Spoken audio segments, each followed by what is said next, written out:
What? Okay, well, if it gets too heavy, holler at me. I'll help you tote it.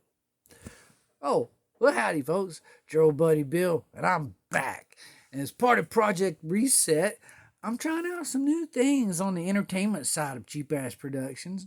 So, imagine that you're seeing impressive, flashy, computer generated intro video that says something like Cheap Ass Productions presents Top 10 Favorite Heavy Metal Vocalists. Males. And, there's little icons that pop up and talking about like, subscribe, and share. Can you see it? Awesome. You guys got great imaginations. All right. So, indeed, it is the top 10 favorite heavy metal vocalists. The guys edition. Because I'm a dude. Maybe I'll do the women next week. That's my goal every week. Anyway, moving right up into it, we got Eric Adams from Manowar since 1980. According to Wiki, he was in a band called Looks with Joey DeMaio, the bass player for Manowar. So they've been together for a while. Now, what can I say about Eric? This guy has power! Unlimited power! And, imagine he just zapped the crap out of Mace Windu. But yeah, this guy, if there's anybody on this list that could use their voice as an actual weapon of mass destruction, it's Eric Adams. And, if memory serves, but sometimes it doesn't, Manowar's like the Guinness Book of World Records loudest band on earth. So, yeah, you got to have some power to keep up with that volume. Number 9, we got David Draymond, Disturbed, since 2000. Now, I guess it's around 99 because I haven't had cable since 99. But first time I saw this guy, it was a late night cable music show. And I knew I really wanted to follow these guys when I see them wheel him out like Hannibal Lecter in a straitjacket and a hand truck. I was like, yeah, that's the band I want to check out. And, I haven't been disturbed since. Disappointed since. Freudian slip. Unique, percussive baritone. His voice is just a little bit frightening, to be honest. I mean, it's the guy you take to the seance to scare the demons away. The power of his voice compels you to rock. Number 8, we got Chris Cornell. Soundgarden, Temple of the Dog, Audio Slave, solo projects.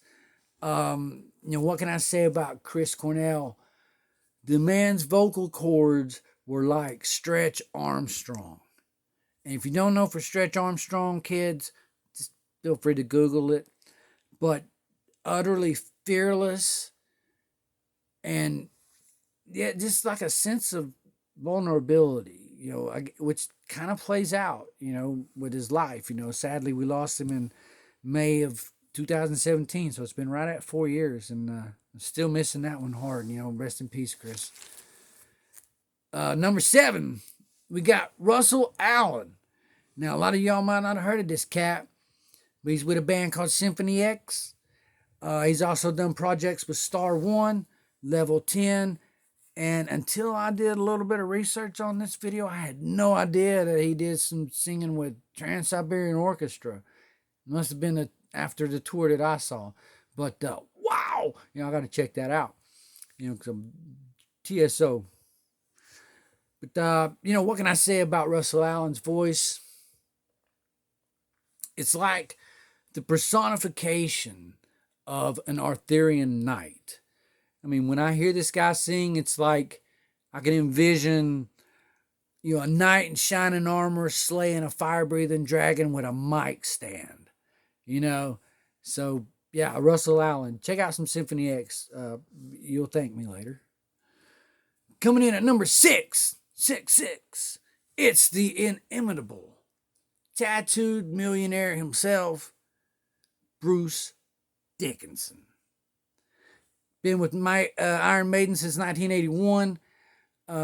He did some solo stuff in between, and he just, this guy has no idea what a nap is because he never stops. I mean, if you look at this guy's life, his career outside of music, and you still can't keep up.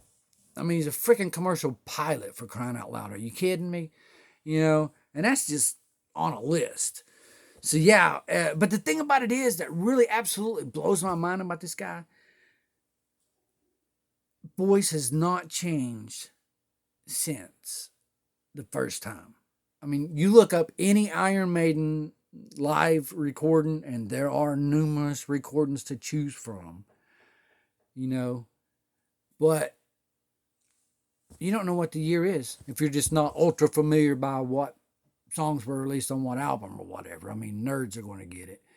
But yeah, amazing longevity with this guy. And that's just his voice. I mean, as far as his stage presence goes, he's a visual storyteller. He commands the stage like a 5-star general. And then you got Eddie rolling around behind him. That's a show. All right, moving on. James LaBrie, Dream Theater, Mole Muzzler, numerous side projects. And what I can say about James LaBrie, his voice is like a force of nature. It's like he's like the last airbender or something like that. He can hit you with any emotion with equal effectiveness. I mean, he makes audible paintings with his voice. I mean, you just close your eyes and you're there. And not a bad group of guys he's with Dream Theater either. So if you not know for Dream Theater, highly recommended. All right, moving on. Number 4. He's a Norwegian singer with a name damn near impronounceable to Westerners like myself. Roy Kahn. Conception, Camelot, spelled with a K if you want to look it up. And then now he's back with Conception again. Numerous side projects. I really dig that joint he did with Tobias Sammet on an Avantasia album. But Kahn! What can I say about, that was obligatory. What can I say about this guy? He has probably the most purely passionate voice on this list. It's like he pours out his heart and his soul on the stage, and he never fails to stir up the emotion. I mean, to a point of rapture. I mean, his vocal work, it's like worship. You feel like you're just within worship, So, yeah. Now, before I get into the top 3, I'm going to bust out some obligatory top 3 honorable mentions. I don't know how to phrase that. I screwed it up. But you know what? You got me. Ozzy Osbourne. Black Sabbath. That TV show he did. Hey, he's the godfather of heavy metal. Rob Halford. Judas Priest. How do you get that high? I mean, I'll be squeezing my nuts and I'm still like, can't do it. Respect. And then you got the opposite end of that spectrum with Peter Steele. I mean, so unique. I really don't. And there's probably guys that do this, and I'm just not aware. But I don't know anybody else that sings like Peter Steele did. Typo negative. Yeah. So that's 3 honorable mentions. And to be honest, the only reason these guys didn't make the list is because I enjoy the other guys just a little bit better. Nothing personal. Number 3. Mike Patton. Mr. Bungle. Faith No More. More projects and personas than the mind can comprehend. This guy, what can I say about Mike Patton? He has the most versatile voice I've ever heard in my life. Screw the list or anything else. I don't know anybody else that can do the things this guy does with his voice. an unbelievable array of just tones and sounds and just guttural, what the damn, you know? And huge influence for me personally. And the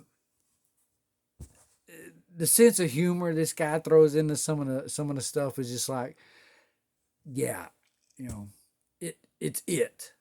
You know, it's it. And if you get that, number two, doesn't matter if you know him by three names or three letters, it is Ronnie James Dio. Black Sabbath, Rainbow, Dio. I mean, this guy, what can I say about Ronnie James Dio? If it's good, that. He's the sword wielding sorcerer singing in my ear, you know, my shoulder, and, you know, like the proverbial devil. And, you know, judge him by his size, do not. Because there is nothing diminutive about the vocals or the performances of Ronnie James Dio. I mean, hey, if you don't know, what the hell are you doing here? Number one, probably going to be a big surprise. Michael Sweet, Striper, 1984. I've been listening to this guy since I'm 13, okay? And it absolutely blows my mind because I did a little bit of wiki on this, and it's like, he sang with Boston from 2007 to 2011? No idea, but you could bet when I hit stop on this, I'm going to hit play that. You know, but this guy, what can I say about Michael Sweet? He has an angelic voice as crisp and clear and powerful as Gabriel's trumpet. And he has not lost one single ounce of strength. I mean, seriously, I've been listening to this dude since 84, you know, and, you know, and the stuff that they've been putting out since 05, I dig into it, you know. So, you know, hey, maybe there's something to clean living and Christian faith. Because, you know, it's definitely working for Mr. Michael Sweet. All right, well, that's it. I hope you enjoyed it. And if you did, you know, do those things that lets me know that you enjoyed it. Because if you don't, I might be doing recipes next week. Wouldn't that suck? You know, maybe a reaction video. You know, white boy listens to hip hop for the first time and then reacts to it, you know. I've been seeing stuff like that. Let me know. What would you like to see or hear? I have no idea, obviously. But I'm trying. Namaste, my friends. Namaste at it.